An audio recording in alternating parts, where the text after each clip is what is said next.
I changed my mind. I pulled the plug. It's back down to 0 amps. And the reason I did that is I just don't want to leave it sitting overnight fully charged. I don't like leaving my batteries fully charged. I like to leave them at half charged when they're sitting around, because I've still got some other stuff I got to get done. I did tie wrap this guy. It looks halfway decent, but I still got to get my water system working. One of the things I just remembered is that when this thing's charging in parallel, it's actually 50 amp hours it's got to charge, not 25, because it just puts the two banks right there in parallel. So it takes longer now. It was going to take longer than I was thinking. So I ended up killing it anyway. Like I said, I didn't want to leave my batteries charged, and I want to get working more on the coolant system. And then I figured out what I did wrong on here. This one, you know, when these holes are like this is my pre-charge and those are my mains. But if you go back and look at my video, I had it backwards to where I was thinking this was my pre-charge and these are my mains, and so I was running all my power through my pre-charge resistor, and that's why my pre-charge resistor was so hot. I'm a knucklehead. Alright, so I'm going to do another wheel spin, because last time, like I said, I was running through the pre-charge resistor. And let me see if everything still works too. I got tires lifted up off the ground, so it shouldn't go anywhere.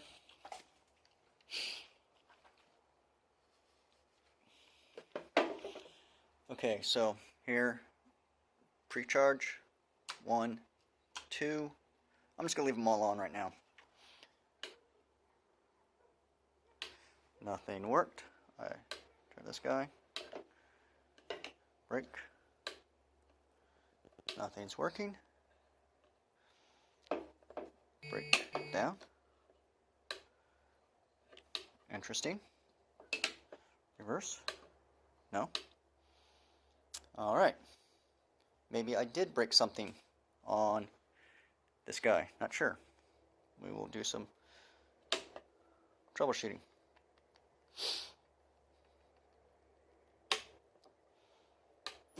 Oh, okay. Alright. Not sure what I had to do, but whatever. Okay, so now, going forward.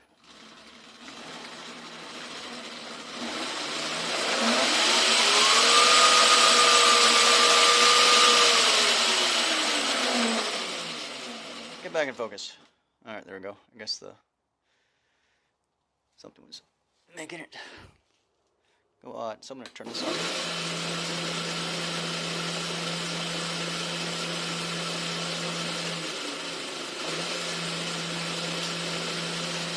Yeah, so this light just burnt out, but when I turned this one off, so yeah, that's my pre-charge. I'm going to mark that as a P. Alright, improvements. I got pre-charge, plus and minus. And then the other thing I didn't tell you all about, I stuck the main, or the half disconnect back in.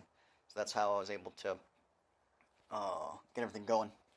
So I will take it out for a quick spin. Hopefully I don't burn anything up. Motor still does not have cooling, but I'm not going to put any load into it. And this time, since I know which one's plus, minus, and pre-charge, I'll see what happens there. Okay, motor's not spinning. Bluetooth, I can see the Bluetooth blinking right now.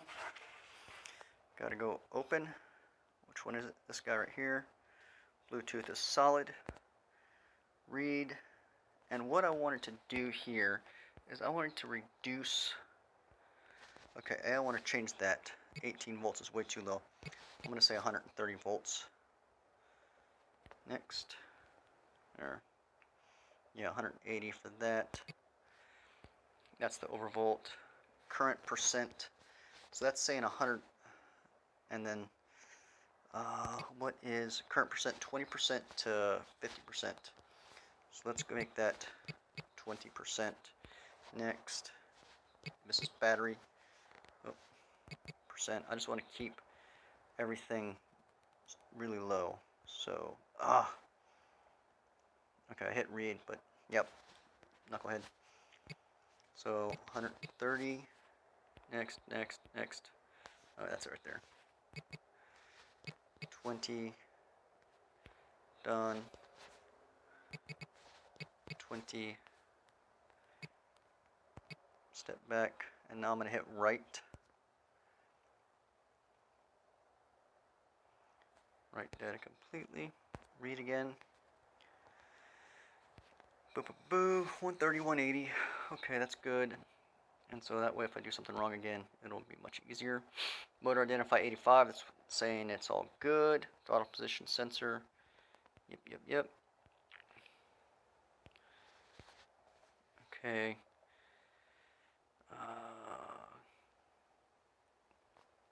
Okay, apparently the controller temp's going crazy because I don't have that hooked up.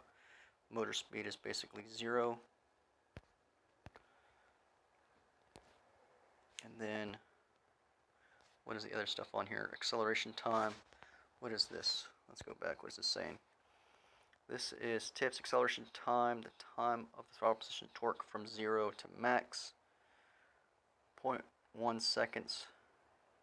Ugh, 5 seconds. I'll have to fix that, but whatever. That's going to lead to poor acceleration. TPS acceleration release. Oh, I want that to be immediate. Yeah, it's got 1 second. We'll change that to 0.5 just so it's a little bit faster. Brake time is the same thing. Okay, let's just write. Okay. Uh-oh, message error. Okay, progress update. It works. Right now, I'm maxing out at 18 amps on the amp meter. I just took it out. See if I can get it. There it is. 18. I'm on the gimbal, so it's a little slow.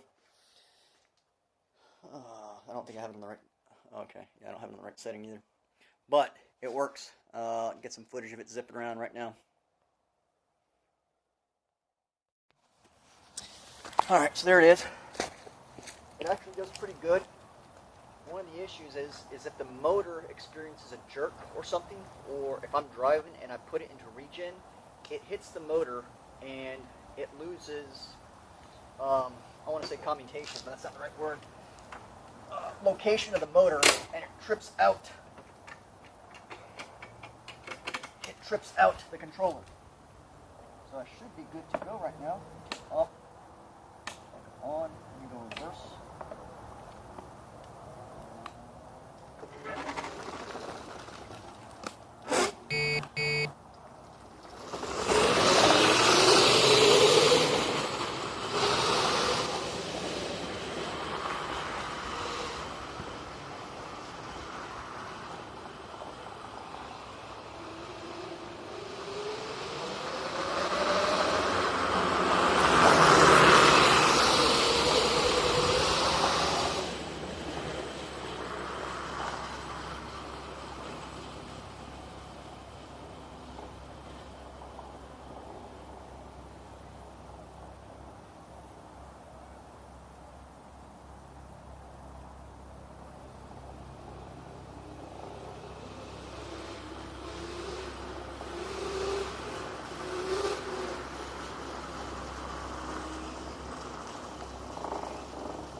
Ouch, that hurt.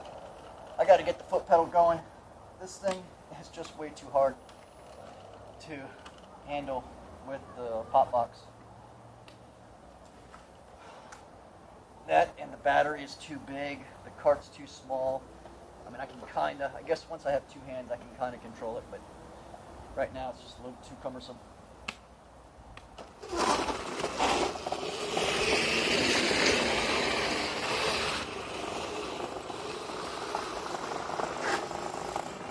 the garage.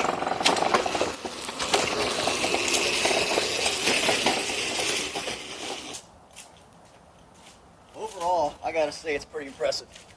I'm on 20% torque right now, and no cooling, and the motor has not gotten hot at all.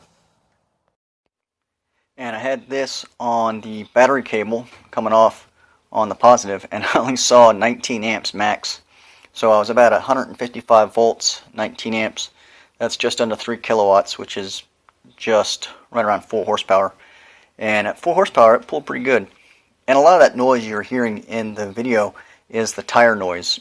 The tires just scream because it's a solid axle, and whenever I'm turning, it's just,